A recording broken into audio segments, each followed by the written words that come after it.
Welcome to Conversations Live. For more than a decade, we've brought you the best in books, entertainment, celebrity interviews, and current events. When the movers and shakers of the world have something to say to you, they say it to us first. Here's your host, Cyrus Webb.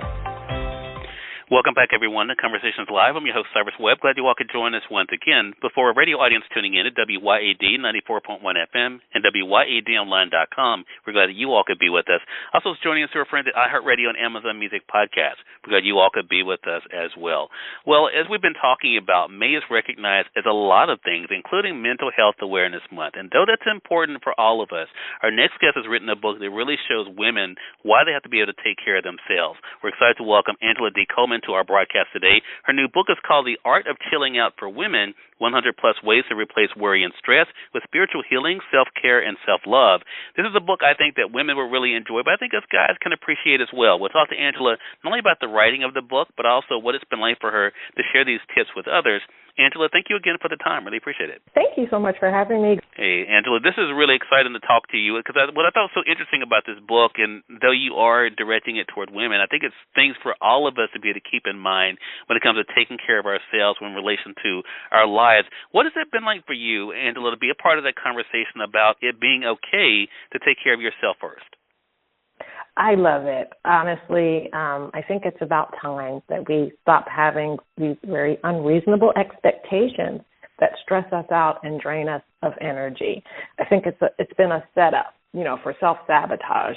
I'm someone who's had to work on my wellness. My journey hasn't been a straight linear, path. I've always had to work on work and family balance. Sorry, that's my kitty who wants some attention. See, my fur baby. I don't know if you can hear her. Yeah. So she needs attention. I have significant others. My daughter needs attention.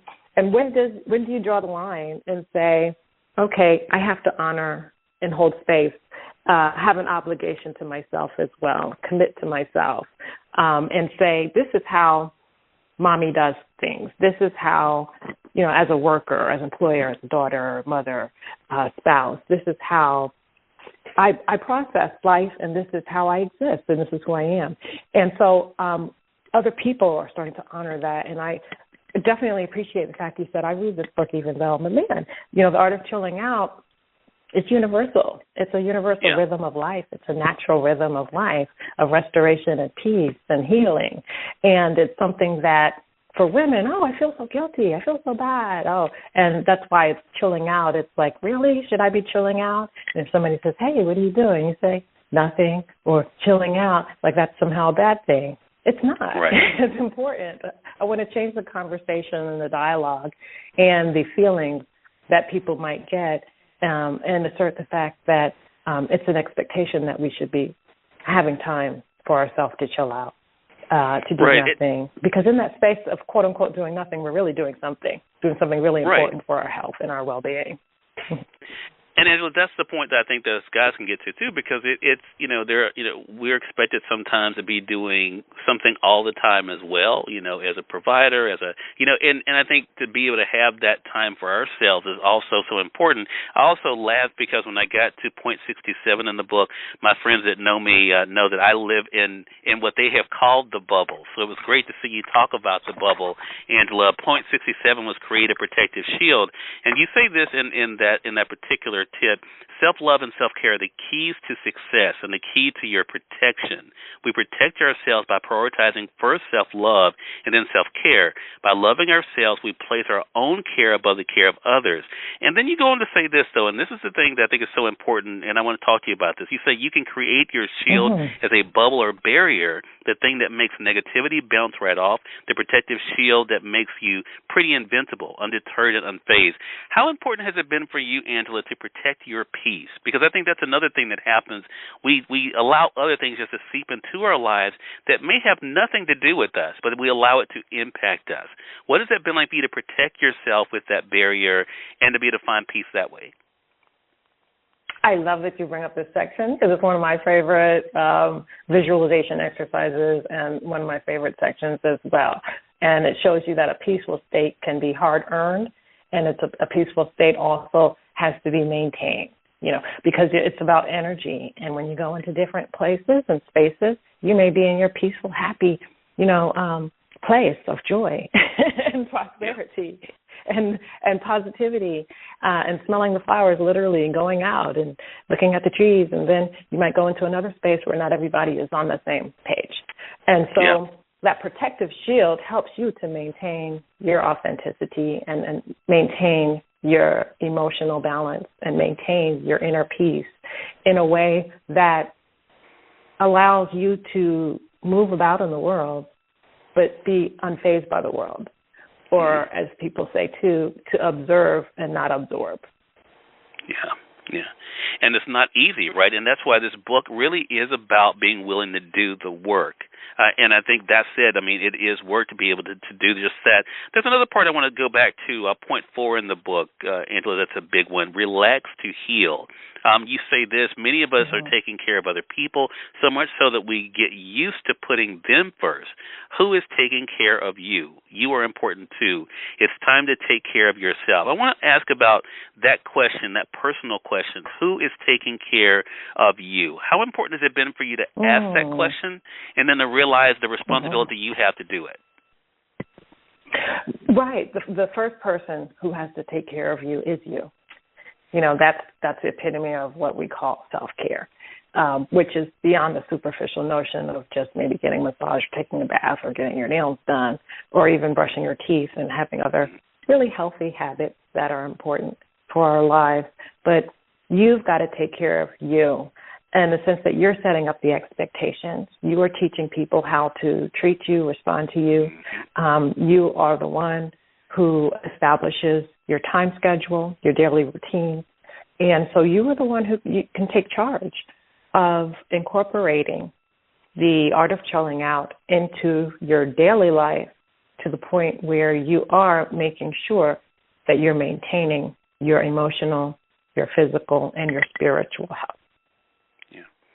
Last thing I want to talk to you about, Angela, and then we're going to remind our audience how they can get the book. There's so many great points in here, but I would definitely want to talk about setting boundaries, because one thing that you say in the book is that no one likes to have their boundaries crossed, and yet a lot of times we allow it just to be nice, and we have put ourselves in the uncomfortable place.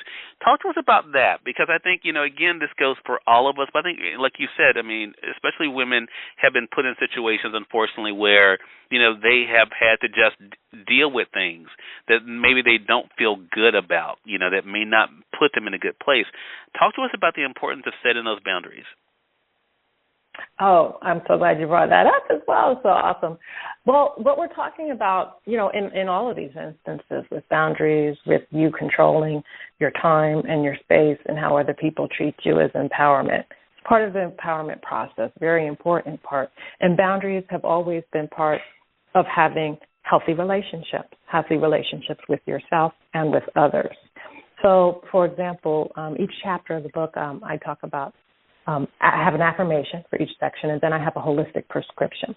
And the holistic prescription is a call to action, Mother Nature, it's gemstones and feng shui, things that are around you, and things that you can use, for example, to create and to make sure that you are enforcing your boundaries.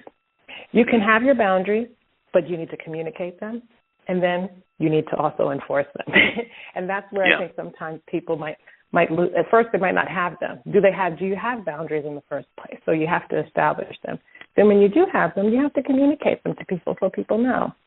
People need to understand what they can do and what they can't do, what's acceptable to you, what's comfortable to you, what provides you with something positive, a positive energy, what fills you up versus what might be depleting you.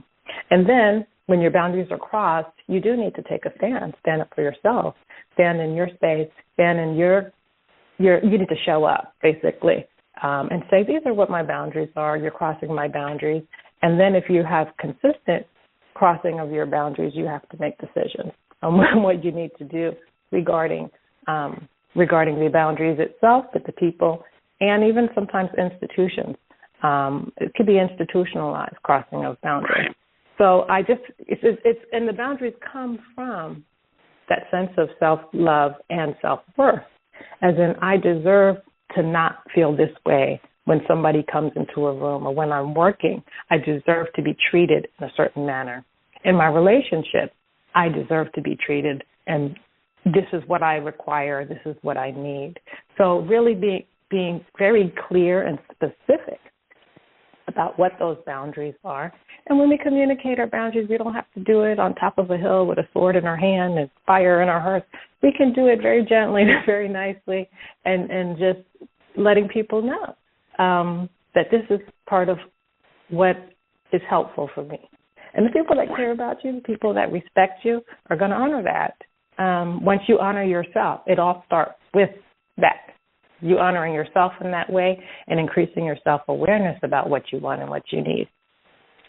It's a great reminder for all of us. Again, everyone, Angela D. Coleman has been our guest. The Art of Chilling Out for Women, 100-plus ways to replace worry and stress with spiritual healing, self-care, and self-love. The book's available through our friends at Amazon.com or through your favorite local bookstore. If they don't have it, I know they'd be more than happy to order it for you. And Angela, really appreciate this time. How can our audience stay connected with you? Oh, sure. They can connect with me at AngelaDColeman.com and my nonprofit organization, Sisterhood Agenda. We're educating, supporting, and empowering women and girls around the globe at sisterhoodagenda.com. We've got lots of nice posts that are very affirmational and inspirational on Sisterhood Agenda's Instagram and also on our Facebook page. And we've got videos on YouTube as well. Again, that's Sisterhood Agenda. All right. Congratulations again, Angela, on the book, and looking forward to speaking with you again. Thank you so much. Okay, more than welcome. And we thank your audience for tuning in to another great segment of Conversations Live.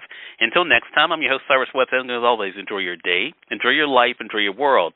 Thank you all for choosing Conversations Live. Let's go make today amazing. Take care.